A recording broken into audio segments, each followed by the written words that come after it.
Would you like to buy some sweets? You're coming to live with me." She'd knocked on a door to sell candy, but the millionaire said, "You're coming to live with me." The rain had paused for a few minutes when Beatrice Allen counted the last money she had, $17.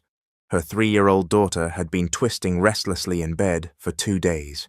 The medicine cost $50, and she had only one option. She grabbed the tray of homemade chocolate fudge bites she'd cooked before dawn and ran out before the storm returned. Buckle up, because this story will touch your heart. Hello, it's Mr. Hope again. Stay with me, and I promise you will be delighted, thrilled, and inspired by this amazing story. Enjoy. The smell of rain on Houston's hot asphalt still hung in the air when Beatrice finished wrapping the last fudge bites on the tray. The tiny room she shared with her daughter, Ella, behind a modest house, was quiet, except for the little girl's persistent cough as she slept, uneasy, on the narrow bed. At 20, Beatrice carried the weight of being a single mom in a city that didn't forgive anyone without money. And at that moment, staring at the $17 in a rinsed-out jelly jar, she knew she was fighting one more battle against the kind of despair that threatened to swallow her whole. Mrs. Rose Henderson, a gray-haired neighbor who lived in the front house, had offered to watch Ella while Beatrice went out to sell sweets. She was the only person Beatrice trusted to leave her sick child with, a woman who knew life's toughness and never judged the choices need forced on you. The medicine the community clinic doctor had prescribed cost $50, a fortune for someone whose last coins rattled in a glass jar. Beatrice had invested everything she had left in those 35 chocolate fudge bites, condensed milk, cocoa, butter, ingredients that represented her final move before swallowing her pride and begging relatives who'd rejected her when they learned she was pregnant. The city bus that would carry her toward the wealthy neighborhoods bounced so hard over the speed humps that she had to grip the bag containing her containers of fudge bites, guarding the small chance she had to help her daughter feel better that night. Other passengers looked at her with that mix of curiosity and pity reserved for young women who go out to sell homemade food. She pretended not to notice, focusing on her breathing to steady the anxiety rising in her chest like a hungry animal. When she stepped off in River Oaks, the first heavy drops started falling again from a leaden sky, and Beatrice whispered a quick prayer, asking for just a few hours of truce. The houses there were monuments to financial success, gardens like magazine spreads, and imported cars in garages larger than any place she had ever lived. Each gate was a possibility, each doorbell a disguised cry for help. Her stomach tightened every time a housekeeper opened the door, wearing the guarded look usually reserved for door-to-door sellers. At the first house, nobody answered, leaving her standing in rain that was thickening. At the second, an elderly woman cracked the door, bought only 2 fudge bites after making her repeat the pitch, and complained about the price as if she were doing a monumental favor. At the third, a middle-aged man didn't even open the gate. He just shouted through the iron that he didn't buy food from strangers, stinging her pride and shrinking her hope with every rejection. She tucked each earned coin into her jeans pocket like rare diamonds, doing the mental math to see how far she still was from the $50 for Ella's medication. The storm intensified until she could barely see the street. That's when she spotted the imposing wrought-iron gate guarding a 3-story mansion, with gardens so perfect they looked painted and a fountain that kept working even under the torrent. The place radiated an elegance that intimidated her for a few seconds, but need spoke louder than shyness. She ran to the entry, getting drenched in the process, hair pasted to her face, her simple blouse turning translucent in the downpour. When she pressed the bell, the melodic chime on the other side sounded like music compared to the harsh noises of the neighborhood she called home. She waited under the rain that now fell as if the sky had split open. The figure who appeared beyond the garden wasn't a housekeeper, as she expected, but a tall man of about 40, dark hair with grey at the temples, green eyes carrying the kind of pain she recognized instantly. He wore casual but obviously expensive clothes, and there was something in his posture that suggested natural authority, the kind of presence that made people pay attention instinctively. When their eyes met through the gate, Beatrice felt a current run down her spine and wondered if she was imagining how his gaze lingered on her rain-wet face. "Good afternoon, sir," she said quickly, trying to shield the tray from the storm that threatened to destroy her last resource. "I know it's a terrible time and it's pouring, but I'm selling homemade chocolate fudge bites. They're fresh, made before dawn with a lot of care." The man studied her for a few seconds that felt like an eternity, and she realized he wasn't looking at her with the condescension of the rich facing the poor, but with a genuine curiosity that disarmed her completely. There was something in those green eyes that spoke of deep loneliness, the kind she knew well, carrying her own since becoming a single mother in a world quick to judge women like her without knowing their stories.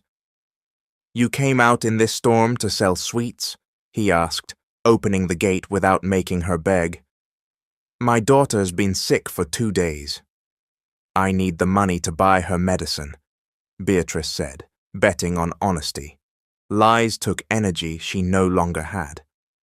"I know it sounds crazy to be out in weather like this, but I don't have a choice." "How many did you bring?" 28 fudge bites left, $2 each. I can discount if you want more." "Come in," he said, gesturing for her to follow him along the covered garden path. "You're soaked." And just like that, following a complete stranger along a flagstone path to the entrance of a mansion that looked like a palace, Beatrice took the first step toward a fate that would change her life and her daughter's forever. She did not yet know that the green-eyed man watching her so closely carried a wound as deep as her own, or that this chance meeting under a storm would begin a story that would test the limits of love, courage, and the human capacity to start over when everything feels lost. The interior was even more impressive than the facade. A double-height foyer, a crystal chandelier, scattering light into 1,000 tiny rainbows, a sweeping staircase curling upward like a stairway to heaven. Dripping on the marble floor, Beatrice felt completely out of place as she followed the man who introduced himself as Edward Marshall, a construction company owner who had inherited the business from his father 5 years earlier. He pulled a soft towel from a cabinet by the door and handed it to her, a simple gesture done with such genuine kindness it surprised her. She was used to polite indifference from the middle class and disguised cruelty from the truly rich. "How old is your daughter?" Edward asked while she tried to dry off, watching her with an attention that made her feel both comfortable and nervous. 3. Ella's had a high fever and a sore throat for 2 days, Beatrice answered, wringing her hair into the towel that smelled like fabric softener. "And her father?" The question came in a neutral tone, but Beatrice sensed he was studying her carefully, as if the answer mattered for reasons she couldn't decipher. "He's not around. Disappeared when he found out I was pregnant. It's just the 2 of us against the world," she said, lifting her chin in a gesture of defiance Edward recognized as wounded pride trying to masquerade as strength. "I understand," he said simply, without the judgment she expected. "And how do you get by?" "I clean houses. I sell sweets when I can afford ingredients. I babysit when someone needs it. Anything honest that lets me stay close to Ella." He nodded, and something in his eyes suggested he understood perfectly what it meant to fight your circumstances. He led her to the kitchen, a broad, modern space, larger than the tiny room where she lived with her daughter, state-of-the-art appliances, a marble island that probably cost more than she made in a year.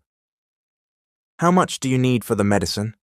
he asked, leaning on the counter, watching her with an intensity that quickened her heartbeat, without her knowing why. $50. I know that's a lot when you're selling sweets on the street, but if you buy them all and maybe want to order some for next week, I'll buy everything, Edward cut in, pulling a wallet from his jeans. But I also have a proposal you may want to hear. Beatrice stopped twisting her wet blouse and looked at him with suspicion. Life had taught her that proposals from rich men to poor women were rarely innocent. "What kind of proposal? Can you cook beyond fudge bites?" "I can make anything. Home cooking, savory bites, desserts. My mum taught me before she passed. Why? Because I need someone to take care of this house. For 4 months, I haven't been able to keep a single housekeeper." Beatrice furrowed her brow, intrigued. "Why not?" Edward hesitated, raking a hand through his hair, a vulnerable gesture that contrasted with the composed confidence he'd shown. "They say the house feels too quiet, too sad, like a cemetery." "It probably is." He glanced around the immaculate yet cold kitchen. "I've lived alone for 2 years, since I lost my family." The word lost was weighted in a way Beatrice recognized immediately, the same tone she used when she spoke of her parents, who had died in a car accident when she was 17, leaving her utterly alone just months after she'd discovered she was pregnant. "I'm sorry," she said, her voice carrying a sincerity that surprised them both. "Life goes on, right? We either learn to move forward or we die with them." Edward took out a $100 bill and extended it toward her. When Beatrice reached for it, he held her hand a few seconds longer than necessary, a touch that sent warm ripples up her arm. "For your little girl's medicine and a few other things you both need," he said, still holding her hand, "whether you accept my proposal or not." "What proposal exactly?" $2,000 a month, room and board for you and your daughter. You'd handle cleaning, the laundry, and cook some meals when I'm home. Beatrice felt the floor drop away beneath her feet. $2,000 was far more than she could earn selling sweets and cleaning houses in a month of hard work. "Why are you doing this?" "You don't even know me." Edward let go of her hand and stepped back as if he needed distance to speak about something painful. "Because you remind me of someone who also fought to raise a child, someone who went out in the rain to sell anything when the money ran out." "Who?" "My father. He used to tell me how he started before he built all this. He sold popsicles on the street, picked up construction shifts, anything to feed the family when I was a kid." "And now you run his company?" "I do." But I never forgot his stories about the hard times, knocking on the doors of the rich in the rain, swallowing humiliation to put food on the table. "Do you have children?" I did. The answer came with a visceral pain that made Beatrice want to hug him. "My daughter, Lauren, died 2 years ago, along with my wife, Caroline. Car accident." Silence settled, heavy with mutual understanding. Two people who knew loss recognized in each other the same thirst for purpose, the same need to find reasons to keep fighting. Beatrice looked at the man who had just revealed his deepest wound to a stranger, and understood the proposal wasn't just about domestic work. "Edward," she said, using his name for the first time, "can I ask you something?" "Of course." "If I accept, what exactly do you expect from me?" "That you and your daughter bring life back to this house. That I wake up to voices, laughter, a little mess. That when I get home from work, there's someone to tell how the day went. And if it doesn't work, if the two of us make things worse instead of better?" Edward stepped close again. This time, Beatrice didn't step back. She could smell his cologne. "Then you leave the same day, no questions, plus severance to keep you and Ella safe until you find something else." "You'd really do that?" I would. But something tells me it won't be necessary. In that moment, looking into Edward Marshall's green eyes, Beatrice made a decision that would forever change her life and Ella's. She didn't yet know that sometimes angels arrive disguised as lonely businessmen, nor that real love often sprouts from the mutual need of two wounded people trying to heal together. The decision wasn't impulsive, despite Ella's urgent situation. Beatrice spent 3 days visiting the house, discussing expectations and boundaries, watching how he reacted to having a small child in the sanctuary of his isolation. She brought Ella on the second visit, a bright little girl with curls and huge brown eyes, taking everything in with the wide-open curiosity of someone discovering a world very different from her own. Edward knelt to be eye level when they were introduced. Beatrice logged it as a positive sign. Men who respected children were usually men you could trust. "Hi, Princess. You're the Ella your mum talks so much about?" Edward asked, his voice gentler than Beatrice had yet heard. "Hi," Ella said, hiding her face in her mother's neck, but peeking out at Edward. "Your house is really big." "It is. There's a pool, a garden, even a little playhouse I built." He stopped mid-sentence, and Beatrice realized he'd stumbled on a memory of his daughter. "There's a lot to explore, if your mum says it's okay." "Can I see the pool?" "You can, only with Mom, okay?" While Ella discovered the backyard like a private amusement park, Beatrice and Edward talked through the practical rules of living there. She made it clear she needed Ella to stay in public preschool because she didn't want her daughter to lose touch with kids from her own social class. Edward agreed and offered to drive and pick her up daily. Beatrice declined, politely but firmly. She preferred to keep her responsibilities as a mother well defined.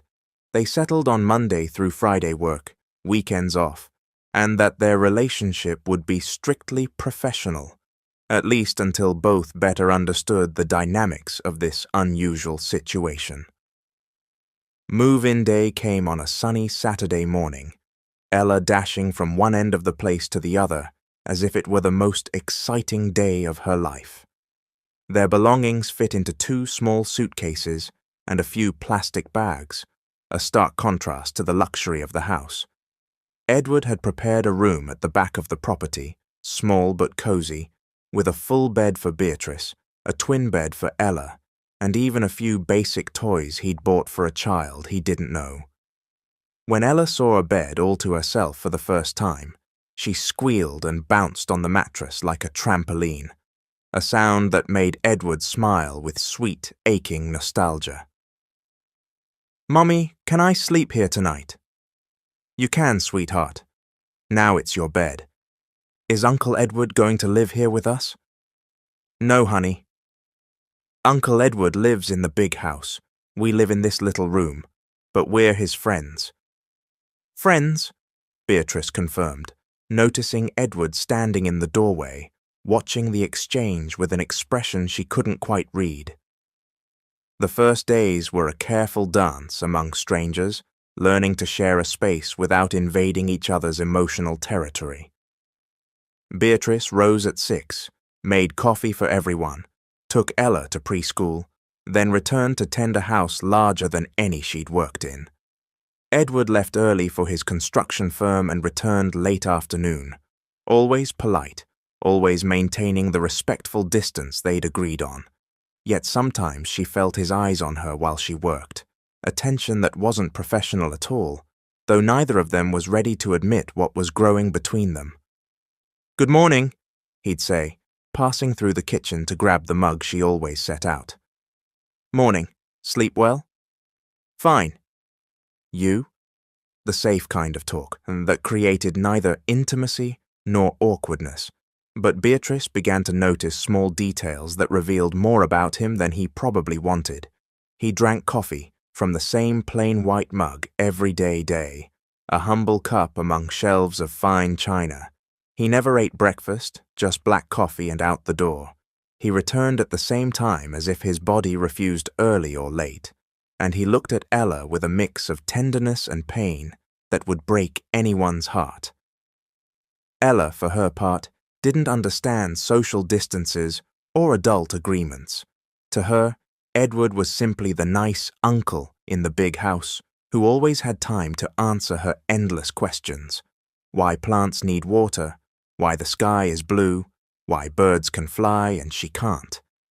He answered with infinite patience, using simple words without being condescending, treating her like a very serious little person who deserved serious answers. "Uncle Edward, why aren't there any kids in your house?" Ella asked one afternoon when he came home and found her playing in the garden. The question caught Edward off guard, and Beatrice, tidying the kitchen, paused to listen. "Because my little girl went to live in heaven with Jesus," he said, kneeling to Ella's height. "Like Grandpa, just like that. Was she little?" "She was 5, a little bigger than you." "Do you cry?" Edward looked into the child's eyes, struggling not to cry himself. "Sometimes, Princess." "I can be your little girl?" That was when Edward lost the composure he'd held for 2 weeks, and the tears that wet his face were the most human and beautiful thing Beatrice had seen in a long time. The powerful man who commanded dozens of employees and moved millions in contracts stood there vulnerable as a child, shattered by the innocent question of a 3-year-old who only wanted to comfort him. Something shifted in Beatrice's chest, beyond compassion, an urge to protect that wounded heart, hiding behind tailored suits and important meetings. In the days that followed, Edward began seeking Beatrice out for reasons that went beyond the house's practical needs. He showed up in the kitchen while she cooked dinner, not to ask for anything, but to talk while she stirred pots. He asked about her childhood, about the parents she lost, about how she managed to keep hope even after so much loss.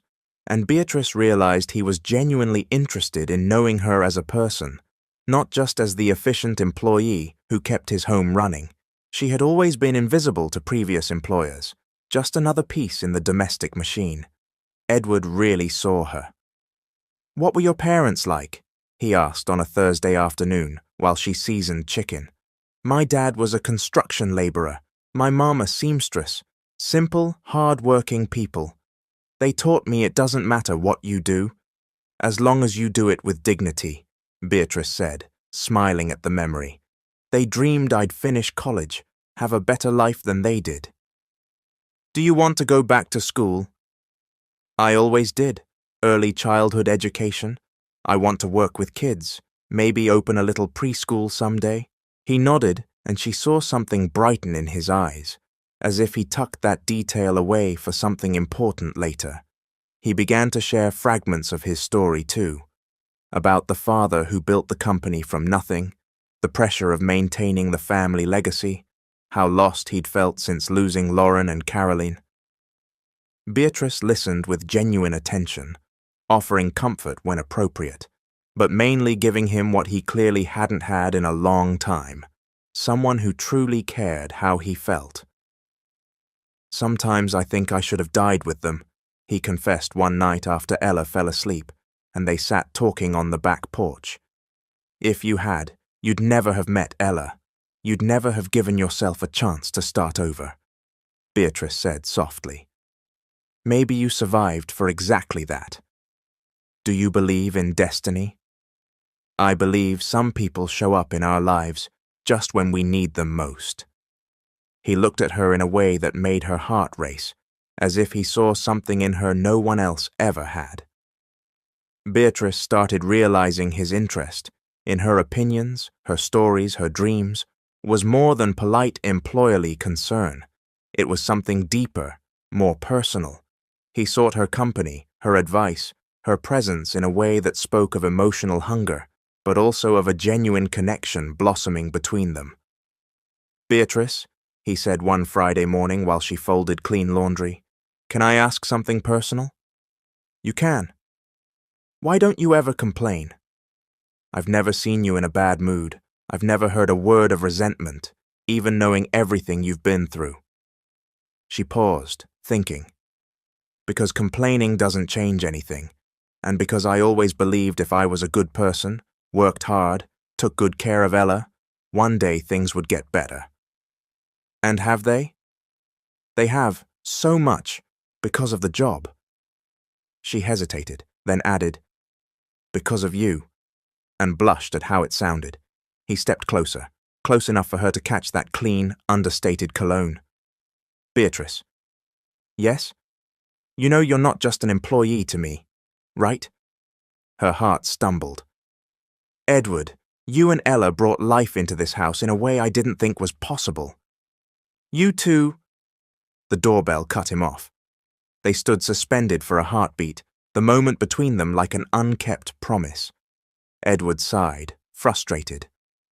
"Delivery, probably." "We'll finish this later, but it wasn't a delivery. It was a young man, about 25, dark hair, jeans and a t-shirt, holding a bouquet of cheap flowers, looking nervous in front of the mansion. "Good afternoon. I'm looking for Beatrice Allen. I was told she works here." Edward felt something cold slide down his spine. "Who's asking?" "Jason Scott," the man said, drawing a breath. "I'm Ella's father." And in that moment, Edward realized the perfect life he'd been building was about to collapse, because the ghost of Beatrice's past had just knocked on his door. The silence that followed Jason's introduction was loaded with tension Edward felt physically in his chest, like a punch to the gut. He studied the younger man's face, searching for resemblances to Ella, and found the same dark eyes, the same face shape, the same determined expression he saw in the little girl whenever she wanted something. Jason wasn't the irresponsible kid Edward had imagined when Beatrice told him about Ella's father. He was a grown man, dressed as well as he could manage, and he carried a bouquet that looked carefully chosen, even if it was simple. "Jason?" Beatrice's voice came from the living room, thick with shock and disbelief.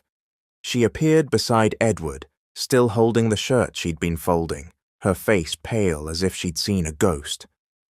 "Hey, B," Jason said, using an old nickname that jabbed Edward with a jealousy he hadn't expected. "You look beautiful, different but beautiful. What are you doing here? How did you find me?" "I asked around your old neighborhood. Mrs. Rose told me you were working in a big house here in the upscale area. Took me 3 days, knocking door to door, to find it." Edward watched their exchange, noticing details that bothered him deeply. The way Jason looked at Beatrice with a mix of regret and desire, the way she unconsciously smoothed her hair when she saw him, a reflexive feminine gesture, the familiarity between them even after 3 years apart. There was a history there, an intimacy Edward wasn't part of, and it irritated him more than he wanted to admit. "Jason, you can't just show up out of nowhere after 3 years," Beatrice said, her voice trembling slightly. "It's not fair." "I know, it's not. But I've changed, B. I got a steady job, and I'm ready to be the father Ella deserves." "Now you're ready?" Beatrice's voice rose a notch. "When I needed you, when I was pregnant and terrified, you vanished. Now that she's already growing up, now you show up." "I was a stupid 20-year-old, Beatrice. I was scared. I didn't know how to be a dad, but I grew up. I'm ready now. I can take care of both of you." A primitive, possessive feeling surged in Edward at the phrase, "take care of both of you." This man was talking as if Beatrice and Ella were his property, as if he could reappear and claim a family he'd abandoned. The anger shocked Edward with its intensity, because it revealed feelings he hadn't fully admitted to himself. "Where's my daughter?" Jason asked, glancing around like he had a right to be there. "She's at preschool," Beatrice answered automatically. "Jason, you can't just— I want to know her. I want her to know who her father is. She's 3. She doesn't even understand what having a father means." "Then it's time she learned." Edward couldn't keep silent. "Excuse me," he said, voice controlled but icy. "You're in my house, talking about people who are important to me." Jason looked at him for the first time with real attention, taking in the expensive clothes, the authoritative posture, the way Edward had positioned himself slightly in front of Beatrice, as if protecting her. "And you are exactly who?" Jason asked, his tone edged with challenge. "I'm Edward Marshall. This is my home. I'm Beatrice's employer, among other things." The words were loaded, and Jason caught it immediately. His eyes narrowed, flicking from Edward to Beatrice with an expression that mixed surprise with something that looked like possessiveness. "I see," Jason said slowly. "How long have you two been working together?" 2 months, Beatrice answered quickly. "And you're already this close?" "That's none of your business," Beatrice said, but Edward noticed she glanced away as she said it. "It is my business if it involves my daughter. I want to know what kind of environment she's living in." "The kind where she's loved and protected," Edward said, stepping forward. "Edward, please," Beatrice murmured, touching his arm in a bid to calm him. Jason didn't miss the gesture, his lips pressed into a thin line. "B, I need to talk to you. Alone," Jason said. "No," Edward said before Beatrice could answer. "If you've got something to say, you can say it in front of us." "Who are you to decide who the mother of my child can or can't speak to?" "I'm the man who took care of them when you weren't here." The tension between the two men was palpable, and Beatrice found herself in the middle of a conflict she hadn't asked for. She looked at Edward, saw a possessiveness in his eyes that frightened and moved her at the same time. He was clearly marking territory, making it plain he considered her and Ella his. But when she looked at Jason, she saw a man who seemed genuinely remorseful, someone who had become the adult he hadn't been when he left. "Enough," she said at last. "Both of you are talking like I'm an object to be fought over." She turned to Jason. "You want to meet Ella?" "Fine, but on my terms, Beatrice," Edward began. "And you," she said to him, "don't decide anything about my life. I'm grateful for everything you've done for us, but decisions about Ella are mine." Edward felt slapped.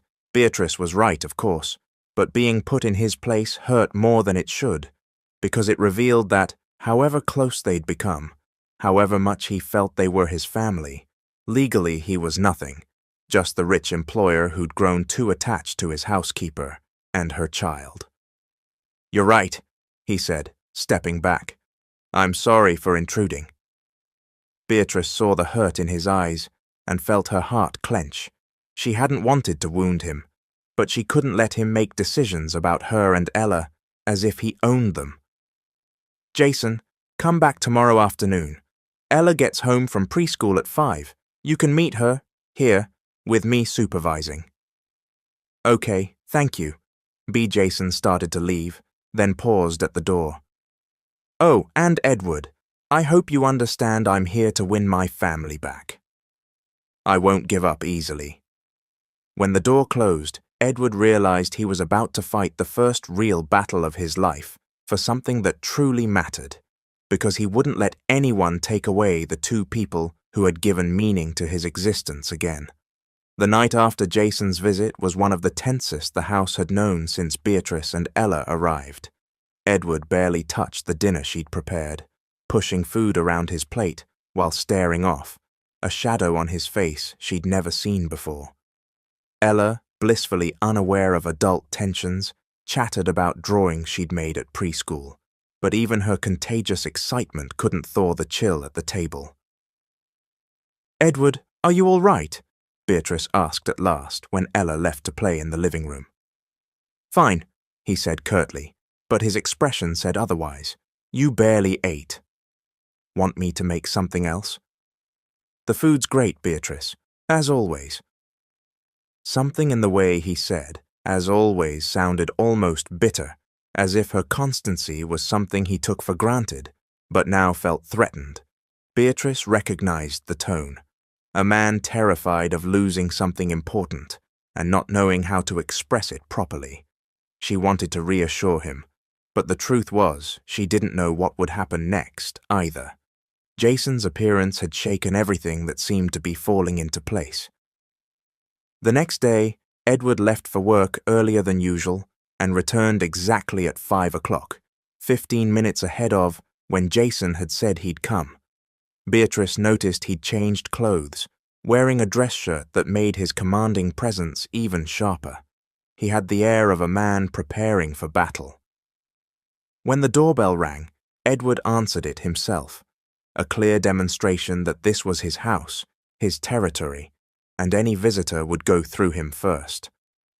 "Punctual," Edward said as he opened the door for Jason, who'd brought another bouquet, this time with a brand new doll still in its box. "I've always been," Jason replied. His voice had a firmness that contrasted with the more submissive posture of the day before. "I brought Ella a present." "She already has plenty of toys," Edward answered, "but none from her father." The tension was so thick Beatrice could feel it when she entered the living room. The two men sized each other up, like animals defending territory, Edward using his height and presence to intimidate, Jason countering with the determination of someone who'd arrived with a purpose. Ella came running from the kitchen, where she'd been drawing, and stopped at the sight of a stranger, hiding behind Beatrice's legs with the typical shyness of small children around unknown adults. "Hi, Princess," Jason said, crouching to her eye level. "I'm Jason. I brought you a doll." Ella looked at the doll, then at Jason, then at Beatrice, confused about why this man was giving her gifts. "Mommy, who is he?" Beatrice took a breath, knowing this moment would change her daughter's life. "Ella, this is your dad. Remember how Mommy always told you you had a daddy, but he lived far away? This is him. He's my dad," Ella asked, peering at Jason with renewed curiosity. "Like Uncle Edward?" "No, sweetheart. Uncle Edward is different. Jason is your real dad." Edward felt each word like a knife, real dad, as if everything he'd built with Ella, all the affection that had grown between them, were just pretend. He watched Jason smile with a satisfaction that irritated him, like the man was scoring points in a competition Edward hadn't even known he was fighting. "Can I take the doll out?" Ella asked, still hesitant. "Of course, it's yours," Jason said. Ella took the toy and ran to show Edward, a reaction that warmed his heart even in the middle of all this. "Uncle Edward, look at my pretty doll." "She's beautiful," he said, kneeling to examine it with her. "Her hair is just like yours." Jason watched the interaction with an expression mixing surprise and discomfort. It was obvious there was a real bond between Ella and Edward, something far beyond an employer-child acquaintance. It was intimacy born of daily life. That clearly wasn't in Jason's plans when he decided to reclaim his family. "Ella," Jason called, trying to regain her attention, "want me to tell you a story about when you were a baby?" "I like Uncle Edward's stories more," Ella said innocently. "He knows stories about princesses who live in the sky." The silence that followed was awkward. Jason looked at Edward with resentment and reluctant recognition, realizing he'd missed 3 years of his daughter's life, and another man had filled the space that should have been his. Edward felt a primitive satisfaction that Ella preferred him, but also a strange guilt, knowing he was attaching himself to a child who wasn't biologically his. "Ella, go play in your room a bit," Beatrice said, sensing the tension. "Take your new doll." When Ella left, the 3 adults stood in loaded silence. Jason spoke first. "She's beautiful, Bea. You did an amazing job raising her, thank you. But she deserves to know her real father. We deserve time together, to build a bond." "She already has a bond," Edward blurted before he could stop himself. With me. You're not her father. And you are? Where were you when she was born, when she had her first fever, when she said her first words? I was young, Edward. I made mistakes, but I'm here now, 3 years later. Enough, Beatrice said, rising abruptly. You're arguing like Ella and I are trophies. We're people, not objects. Edward looked at her, and for the first time since they'd met, there was something almost desperate in his eyes. Beatrice, you know you both mean everything to me. I do. But that doesn't give you rights over our lives. And he has those rights? Edward shot back, gesturing at Jason. Just because he showed up saying he changed? He's Ella's father. Father is the one who raises, not the one who abandons. Jason stood, moving to face Edward. I came here with good intentions. I want to be part of my daughter's life. I want to take care of Beatrice the way she deserves. Be as angry as you want. It won't change that they're my family. They chose to be here with me out of necessity, Edward said, reeling. Now they have options? Jason turned to Beatrice with an intensity that made her blush. Beatrice, I came to ask we try again. I have a decent apartment now, a stable job. I can support you both. Marry me, B. Let's be the family Ella should have had. Edward realized the war he was fighting wasn't just for the emotional custody of a child, but for the heart of the woman who had become the reason for his existence without him even noticing. Jason, I think you should go, Edward said, voice controlled but firm. Beatrice needs time to process all this. I won't give up on her, Jason replied, looking Edward straight in the eye, or on my daughter. This isn't your decision, it's hers. After Jason left, a heavy tension blanketed the house. Beatrice put Ella to bed early, saying she was tired, but truthfully she needed time to sort the thoughts colliding in her head. Edward sat in the living room with a whiskey he barely sipped, lost in a storm of emotions he didn't know how to manage. We need to talk, Beatrice said when she came back from Ella's room. I know. They sat on the couch, keeping a respectful distance, the air thick with everything unsaid. Edward stared at his hands, groping for the right words to express feelings he didn't fully understand. What's happening to us, Edward? I don't know, Beatrice. I just know that when I saw that man talking about taking you away, I felt like someone was ripping a part of me out. Why? We're just your employee and her daughter. He lifted his eyes to meet hers. The vulnerability there disarmed her. No, you're not just anything. You became my family, the family I thought I'd never have again. Edward, let me finish, please. For the last 2 years I was a ghost. I'd wake up, work, come home, take a sleeping pill, repeat, until you two walked in. Beatrice's heart raced, but confusion scared her. You confuse me, she said softly. Sometimes you treat me like an employee, sometimes like something more. Because I'm confused. I've never felt this for anyone, not even for my late wife this way. What exactly do you feel? He moved closer, not touching, but near enough that she felt his warmth. I feel like you brought me back to life. I want to protect you and Ella from everything that could hurt you. When I get home and see you here, the world makes sense again. That could just be loneliness, Edward. Maybe. Or maybe it's love. The word hung between them, heavy with meaning and possibility. Beatrice felt like she stood at the edge of a cliff, about to jump into something that could save or destroy her. And Jason? Edward asked. Do you still feel anything for him? I don't know. He mattered to me.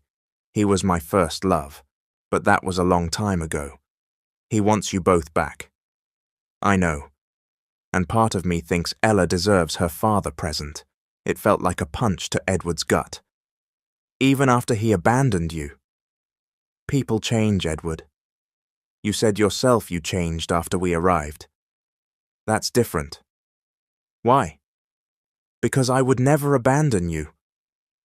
Beatrice looked at the man who had changed her life, who treated her daughter like a princess, who made her feel valued for the first time. I'm afraid. Of what? Of falling in love with you and finding out, for you, I'm just a distraction. Of Ella getting even more attached, then having to explain why you're not in our lives anymore. What if I told you it's not a distraction? What if I told you I want you both in my life forever? I'd say you might be confusing gratitude with love, that we come from very different worlds. Beatrice. He took her hands. You think I care where you're from, how much money you have, what school you went to? You should. Those things matter in your world, not in mine, not in the world I want to build with you. There, all that matters is that we love each other. Tears stung her eyes. Give me a chance to prove what I feel is real, that it's not loneliness or gratitude. How? Let me court you, properly. The way you deserve that night in separate rooms, both lay awake thinking. Beatrice stared at the ceiling of the little room, wondering if it was madness to believe a man like Edward could truly love her. Edward watched the window in his room, wondering if it was fair to risk Beatrice's and Ella's hearts on a bet. Even he wasn't certain he could win. The next day, Edward made a decision that would change everything. He called Jason and set a meeting at his office, far from Beatrice and Ella. Sometimes a man in love does things he never imagined he would, even crossing lines he never should. Edward arrived at the office an hour early, not to prepare documents, but because his anxiety was so fierce he couldn't stay at home. He sat in the leather chair behind the mahogany desk he'd inherited from his father and stared out over the Houston skyline, trying to order his careening thoughts. What he was about to do was morally questionable, maybe outright wrong, but the idea of losing Beatrice and Ella to Jason shoved him into a kind of desperation he'd never known, not even when he lost Lauren and Caroline. Jason arrived promptly at 2 p.m. Edward greeted him with a cool cordiality that barely disguised his aversion. The younger man looked around the luxurious office with a mix of admiration and intimidation, clearly impressed by the scale of Edward's financial power, expensive art on the walls, a bookcase of leather-bound volumes, a full bar in one corner, a panoramic view worth more than most people made in a decade. Have a seat, Edward said, indicating a chair. Want something to drink? Coffee? Water? Something stronger? Coffee's fine, Jason said, nervous but trying to hold his composure. Edward set a fine porcelain cup on the table between them, along with sugar and milk Jason didn't touch. Silence stretched, heavy with two gladiators measuring each other before a fight. Why did you ask me here? Jason said finally. To talk man to man about a situation affecting two people we both care about, Beatrice and Ella. Exactly. Edward leaned back, radiating natural authority. I'll be direct. I've fallen in love with Beatrice, and with Ella too. They've become my family. They're not your family. They're mine. You abandoned them 3 years ago. Where were you when Ella was born, when she took her first steps? Jason dropped his eyes, no answers to give. I was young. I made mistakes. And now you want to compensate for 3 years of absence with what? Flowers and promises?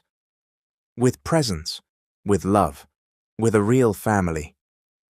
Edward rose and walked to the window, turning his back in a display of power Jason didn't miss. When he faced him again, Edward's expression had hardened. I'm going to make a proposal that solves all our problems. What kind of proposal? Edward opened a drawer, pulled out a thick envelope, and set it between them. Jason looked at it with suspicion, didn't reach for it. $100,000, Edward said simply. Enough to start fresh anywhere in the United States. Buy a condo, open a business, meet someone who truly loves you. You're trying to buy me. I'm offering you a chance to be happy, far away from here. Jason picked up the envelope with trembling hands and opened it. More money than he'd ever seen.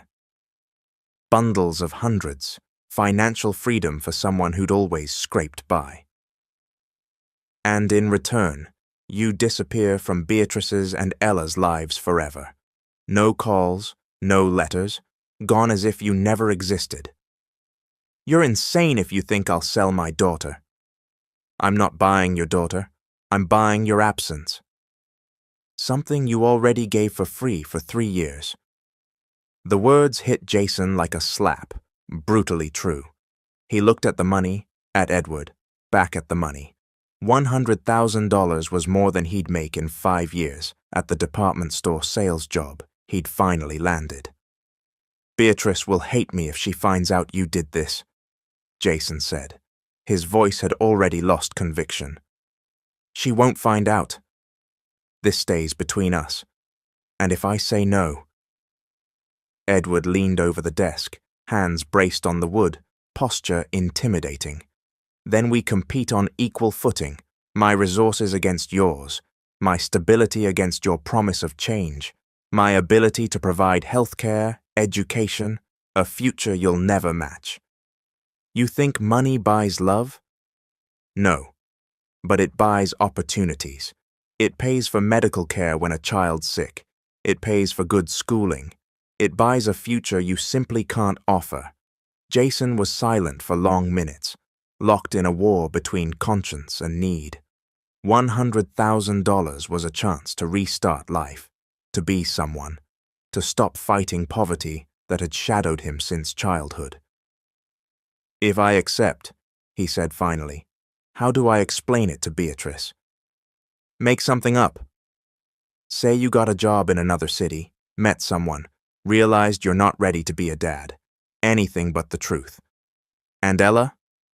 How do I explain that her father disappeared again? She's 3, Jason.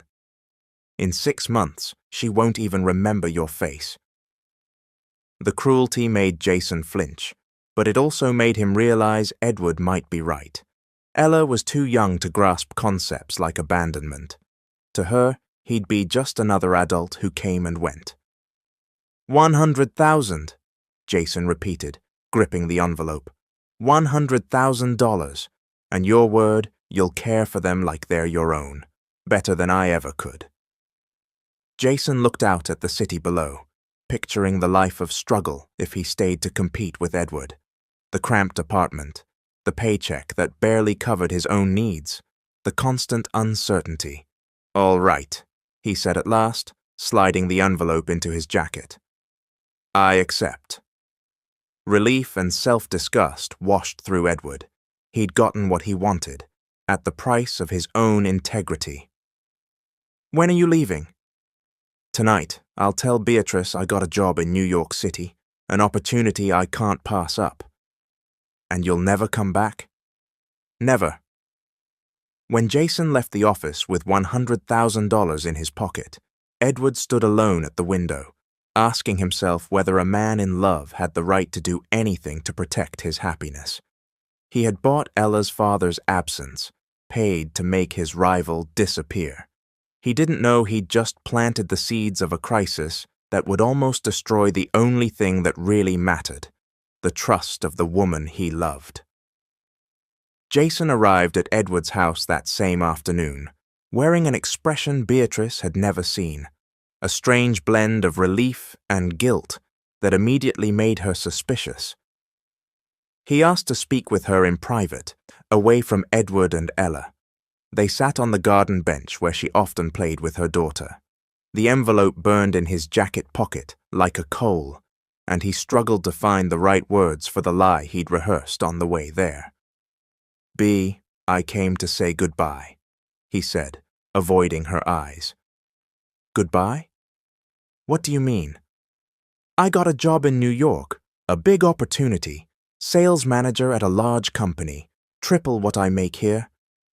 Beatrice studied him for a few seconds. Something was off, the way he spoke, like reciting lines from a script. And you're going to accept? I already did. I leave tonight. Tonight? Yesterday you showed up asking me to marry you, and today you're leaving for another state because of a job. It's complicated, B.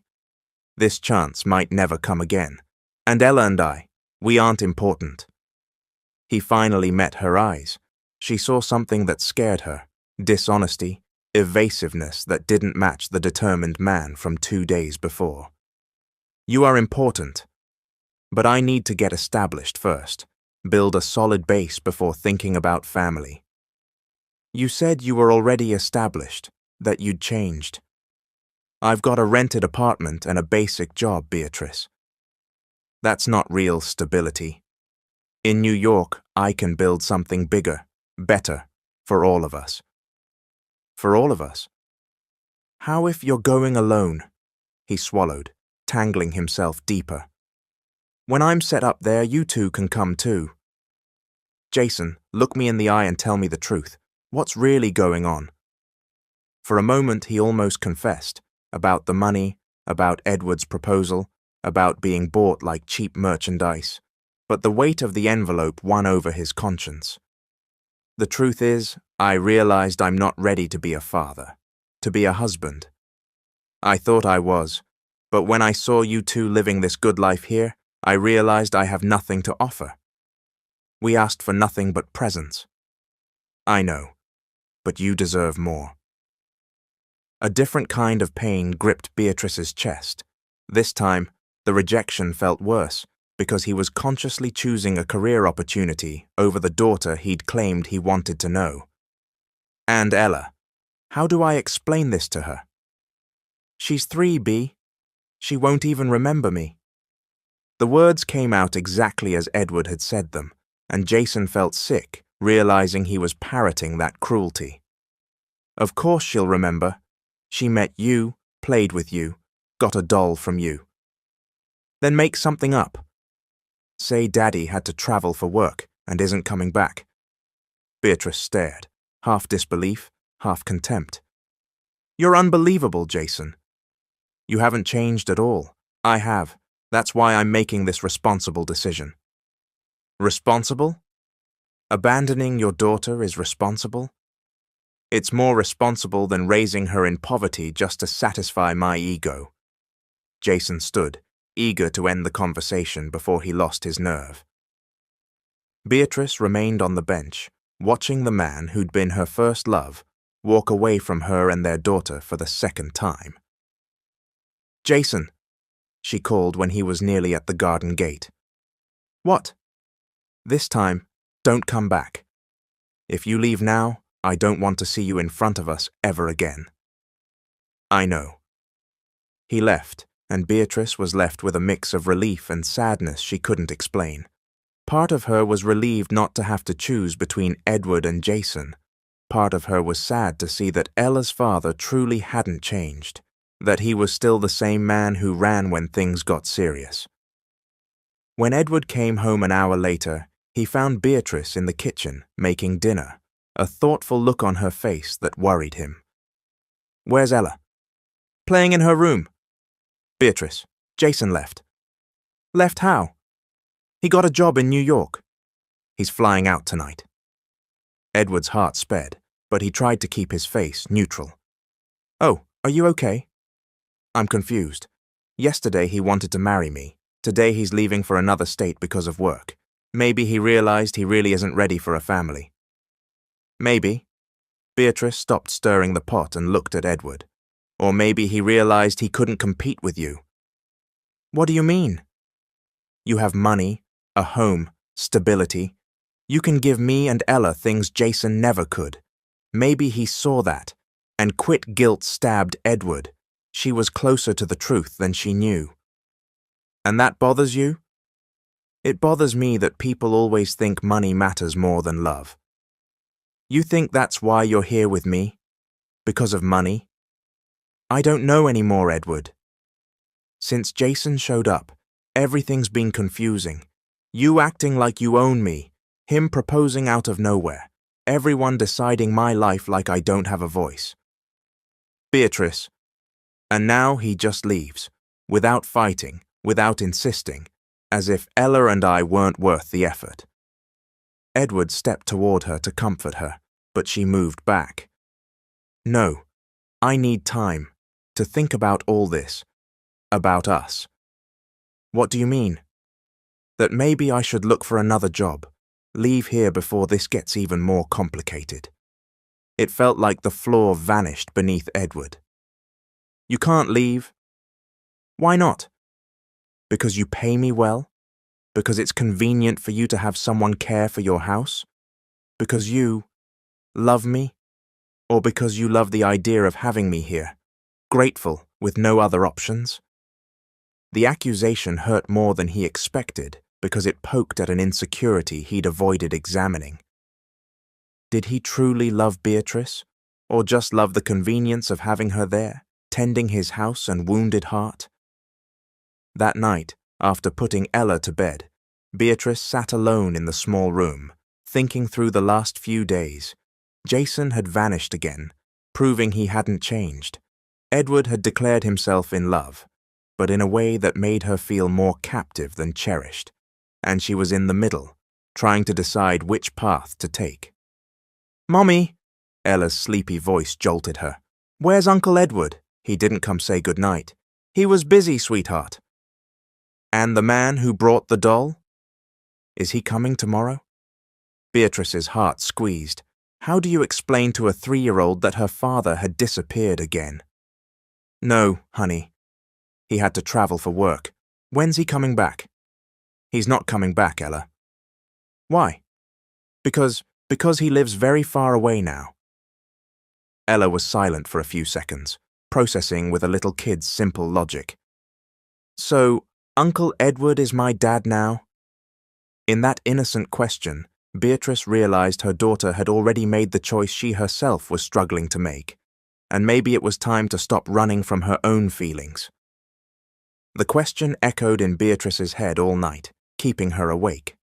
Edward had become a father figure to Ella so naturally that even Beatrice hadn't fully noticed until then. It was small daily gestures that had built a real bond. The bedtime stories, swim lessons, the way he knelt to her height, the special care whenever she was sick. The next morning, Edward came into the kitchen visibly worn, dark circles announcing a sleepless night. Beatrice poured his coffee like always, but there was a distance between them that hadn't existed for weeks, a formal note settling back in after growing intimacy. Ella, oblivious to adult tension, ran to Edward as always, but this time he scooped her up with an urgency that caught Beatrice's attention. "Good morning, Princess," he said, kissing the top of her head. "How'd you sleep?" "Good. Uncle Edward, are you my dad now?" The question blindsided him. He looked over Ella's head to Beatrice, searching for guidance. She only looked away. "Why do you ask, sweetheart?" "Because that man left and isn't coming back, and you take care of me like a dad." His heart clenched. "Ella, I would love to be your dad. But that's something your mum has to decide." "Mummy, can he?" Beatrice stopped stirring the pan and turned toward them. The scene was painfully beautiful and heavy with responsibility. "Ella, that's complicated to explain. We'll talk about it later, okay?" "Okay." Edward set Ella down. She ran off to play, leaving the 2 adults alone in a kitchen thick with unresolved tension. Beatrice went back to the stove, avoiding his eyes. He stood by the island, unsure what to do. "Beatrice, about last night." "Edward, no, please. I need to say this. When I said I love you, it wasn't impulse or panic. It's real. How can you be sure it's not loneliness or gratitude, or the convenience of having someone take care of you?" He took a few steps closer, stopping when he sensed her stiffen. "Because when I imagine you leaving, I feel like I'll die. Because I'm jealous when I see another man look at you. Because when I wake up, the first thing I want is your face. Because 2 years ago I was dead inside, and you brought me back to life. Not just any woman. You, Beatrice, finally set the spoon down and faced him. What if it doesn't work? What if we find out we're incompatible? What happens to Ella? And what if it does work? What if we become the family we all need? You talk like it's simple. Love is never simple, but that's what makes it worth it. She dried her hands and stepped nearer, close enough to feel his warmth, not touching. I'm afraid I'll fall in love and find out I'm just a fantasy to you, the poor girl the rich man rescued. And I'm afraid I'll give you everything, and you'll discover you can do better. Better than you? She almost laughed at his insecurity. A younger man? Handsomer? With less baggage? You think I care about your age, your past? I don't know. Sometimes I think you deserve to start fresh with someone who doesn't carry ghosts. And you think I don't have my own? They looked at one another, two wounded hearts deciding if the risk was worth it. Jason left too fast, Beatrice said, thoughtful. Too easily for a man who said he wanted his family back. Maybe he realized he wasn't ready. Or maybe something changed his mind very quickly. A chill went through Edward. What do you mean? I don't know. It just felt rehearsed, Beatrice. Promise me something. What? That you'll always be honest with me. That you'll never try to solve my life behind my back, even if you think it's for my own good. He met her eyes and felt the weight of his guilt. Before he could answer, Ella burst into the kitchen. Mommy, can I play kitchen with Uncle Edward today? You can, sweetheart. Uncle Edward, will you play with me? He looked to Beatrice, as if asking permission to remain in their lives. Go, she said softly. She loves cooking with you. That afternoon, Beatrice watched from the kitchen as Edward sat on the living room floor with Ella, the two of them playing with plastic pots, pretending to cook an elaborate lunch. Ella laughed loudly each time she served him imaginary food, and he exaggerated his delight. His patience made Beatrice's heart ache. Edward looked up and smiled at her, and in that smile she saw everything she needed to know. There was no calculation, no ulterior motive, just pure love for a child who wasn't his by blood, and for the woman who had arrived in his life selling sweets in the rain. That night, after Ella fell asleep, Beatrice found Edward reading. Edward? Yes? Can I sit with you? Of course. She sat beside him on the sofa, closer than she had since Jason's arrival. I made a decision, she said. What is it? I want to try. You and me, for real. He closed the book and turned fully toward her. Are you sure? I'm scared, but I'm sure. You're right. You and Ella love each other, and I've fallen for you too. But there's one condition. What condition? I want us to do this right. I want to date, meet your family, you to know my story. When we take the next step, it'll be because we're sure, not because it's convenient. He held her hands. And if I want to take the next step now? What next step? Marry me. Her eyes flew wide. Edward, you've lost your mind. We're not even dating yet. Then let's date, get engaged, and marry. In that order. Just tell me you want to build a life with me. I do.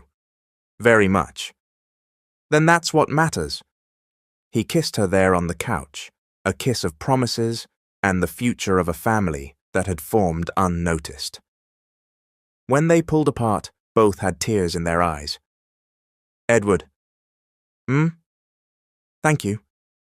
For what? For saving us, me and Ella. You saved me, Beatrice. You brought me back to life that night, when they said goodnight at the door to Beatrice's little room, with a kiss full of promises.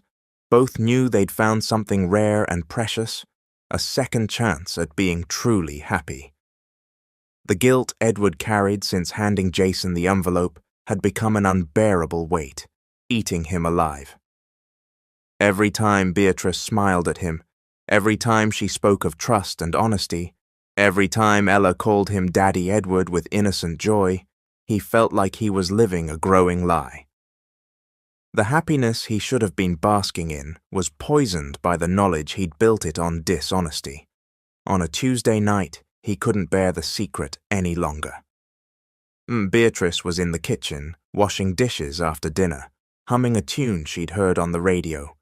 He watched from the doorway, love and despair making him physically ill.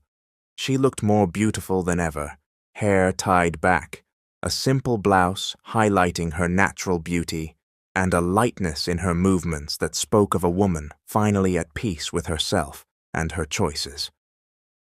"Beatrice," he said, his voice rougher than he intended. "Hi, my love." "Done reading to Ella?" "Yes, she fell asleep halfway through Snow White. That girl loves your stories." She smiled without turning, drying a plate. "You have a special way with her." "Beatrice, I need to tell you something." Something in his tone made her set the towel down and turn. He stood in the doorway with an expression she'd never seen, a mix of pain and guilt that scared her. "What is it? Did something happen?" "Yes, something I did, and you need to know." She stepped closer, heart speeding with a bad premonition. "You're scaring me." "Sit," he said, indicating a chair. "Please." She sat, but didn't take her eyes off his face. He pulled a chair to face her, and it took a few seconds before he found the words. "Remember when Jason showed up, and then went to New York?" "I remember." "He didn't get a job in New York, Beatrice." "What do you mean?" He drew a long breath, knowing the next words would change everything. "I offered him money to leave, and never come back."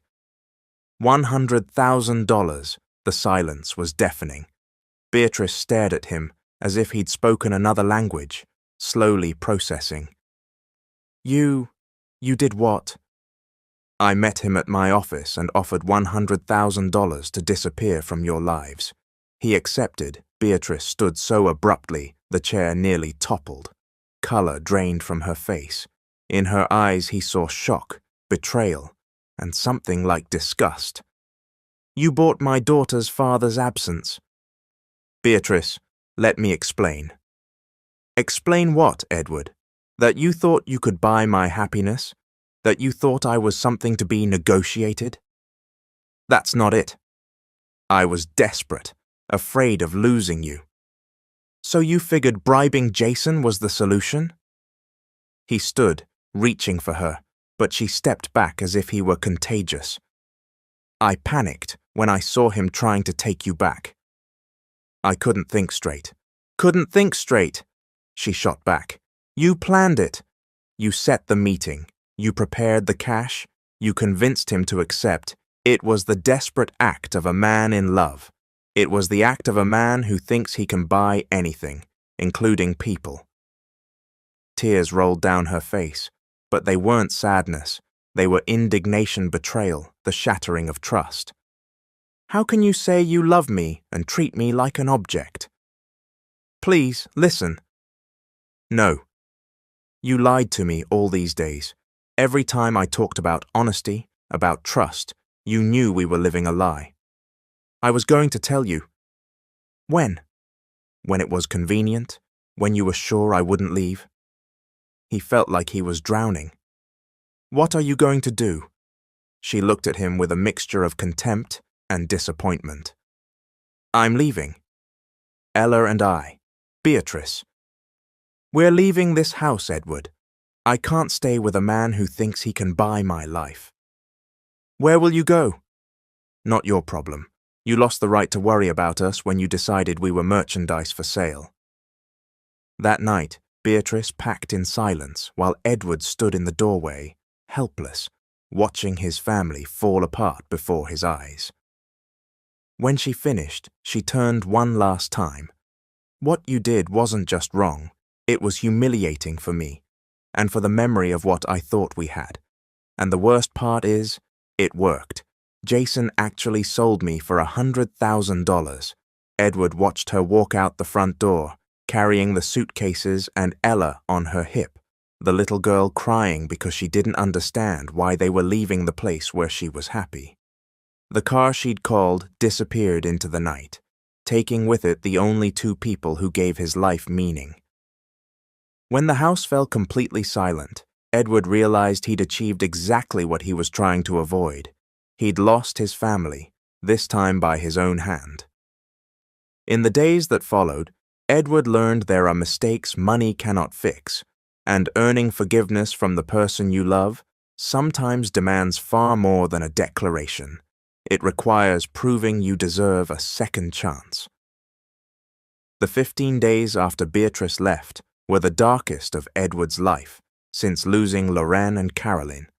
The house, once filled with laughter and conversation, returned to the tomb-like silence he knew too well. It was worse now because the silence carried the ghosts of voices that had chosen to leave. He stopped eating real meals, surviving on black coffee and sandwiches he hardly touched. Nights became torture, insomnia, and long stares at the now empty little room where Beatrice and Ella had lived, wondering if he'd ever again hear Ella call him Daddy Edward. Work suffered. Important meetings were rescheduled because he couldn't focus. Employees whispered about the drastic change in their usually controlled, focused boss. He was visibly thinner, clothes hung on a body wasting away. The circles under his eyes deepened with every sleepless night. He often picked up the phone to call Beatrice, only to hang up before the call went through, because he didn't know what to say that could mend the damage. It was Mrs. Rose, the neighbor who had helped with Ella before they moved into Edward's home, who finally gave him news. In an afternoon of desperation, Edward drove to Beatrice's old neighborhood hoping for information. "Mr. Edward," Mrs. Rose said, surprised to see him at her door. "Come in." "I'm sorry to bother you, Ma'am, but I need to know where Beatrice and Ella are. Do you know?" She studied his gaunt, haggard face with the keen eyes of someone who recognizes genuine suffering. "I do. They're staying here with me for now, in the back room where they used to live." Beatrice showed up crying with the little one, saying she had nowhere to go. Edward's heart clenched, imagining Beatrice desperate, no options, returning to the place she'd left months ago. "How are they?" "Ella is confused. She asks every day when she's going home, and when she'll see Daddy Edward again. Beatrice, she's hurting, but she doesn't talk about it." "Mrs. Rose, can you do me a favor?" "Depends." "Tell Beatrice I need to talk to her, that I need to apologize in person." She studied him for a few seconds before answering. "I'll give her the message, but I can't promise she'll want to see you." "I understand. Just tell her I know I did the worst thing in my life, and I want a chance to make it right." 3 days later, Edward saw Beatrice's number on his phone, and his heart slammed against his ribs. "Beatrice." "Hi, Edward." Her voice was different, older somehow, as if she'd aged years in weeks. "How are you two?" "Surviving. Mrs. Rose has been wonderful. I need to see you. Please, I know. She gave me your message. Will you meet me?" A long pause. "I will, but not here, and not at your house. Wherever you want. There's a little park near here, Flower Street at Central Avenue. Do you know it?" "I think so." 4 o'clock tomorrow. And Edward?" "Yes?" "Come alone." He arrived an hour early, rehearsing what to say, how to ask forgiveness for something that felt unforgivable. When he saw Beatrice walking toward him at exactly 4, it felt like a punch. She was thinner, dark circles under her eyes, wearing the same simple clothes as when she'd first come to his house, but her posture held a dignity that made her look stronger, more beautiful than ever. "Hi," she said, stopping a few feet away. "Hi, thank you for coming. I didn't come for you.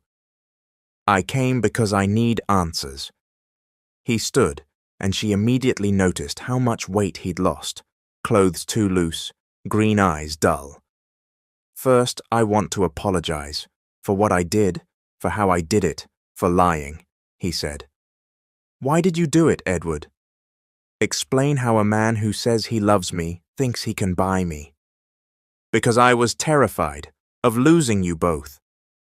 When Jason showed up, I panicked, and I thought if I paid him to leave, there'd be nothing left to separate us." She looked at him with sadness and disappointment. "You don't understand. I had already chosen you, even with all my doubts. I knew I wanted to stay with you." He felt the ground vanish. "You had already chosen?" "Yes. In spite of the confusion, I fell in love with you. Not with your money, not with your security, with you. But you didn't trust me, or our love. You chose money to solve it. I was desperate. And I was in love. But that didn't matter to you." He closed his eyes, feeling the full weight of his mistake. "You're right. I destroyed everything. You destroyed the trust between us. How can I stay with a man who buys people to solve problems? I won't ever do that again. Ever." "How can I be sure?" He looked at the woman he loved more than his own life and knew it was time to be completely honest. "You can't. I made a mistake that may be unforgivable, but I can tell you this. These last 15 days were hell. I don't eat, don't sleep, I can't work. The house is empty. I am empty." "Edward, and you know what else? I realized that what I did wasn't just morally wrong, it was stupid. Because you were already mine. You and Ella were already my family. I'd already won the thing I wanted most, and I was too stupid to see it." Her eyes filled. "You hurt me so much." "I know. I'll spend the rest of my life trying to fix it, if you give me the chance. Ella asks for you every day. She doesn't understand why Daddy Edward doesn't come to see her." "What do you tell her?" "That Daddy Edward is busy, but she's smart. She knows something happened." Physical pain stabbed his chest. "Beatrice, please, give me one more chance, one last chance to be the man you both deserve." She looked at him for a long time, seeing the man who had grown thin with longing, who was clearly suffering as much as she was. "In these 15 days away, I realized something," she said. "What?" "That what you did, even being wrong, was done out of love. It was the desperate act of a man who didn't want to lose his family." "Beatrice." "And I realized no one had ever fought for me like that. No one had ever cared enough to do something crazy. I'm saying you messed up badly. But I'm also saying I love you too much to throw everything away over one mistake, even a big one." Tears ran down his face. "You forgive me?" "I do, with one condition." "What condition?" "Never again. Never try to fix my life behind my back. Never use money to solve problems that should be solved with conversation." "I promise, with all my soul." "And one more thing." "What else?" "Jason never deserved me. Or Ella. A man who sells his own daughter for $100,000 isn't a man. He's a coward." When Beatrice stepped in and hugged him there in the small park, Edward knew he'd been given something more precious than any fortune. A second chance to be happy with the people he loved most in the world. Thank you for listening. It's Mr. Hope again. Subscribe to this channel for amazing stories.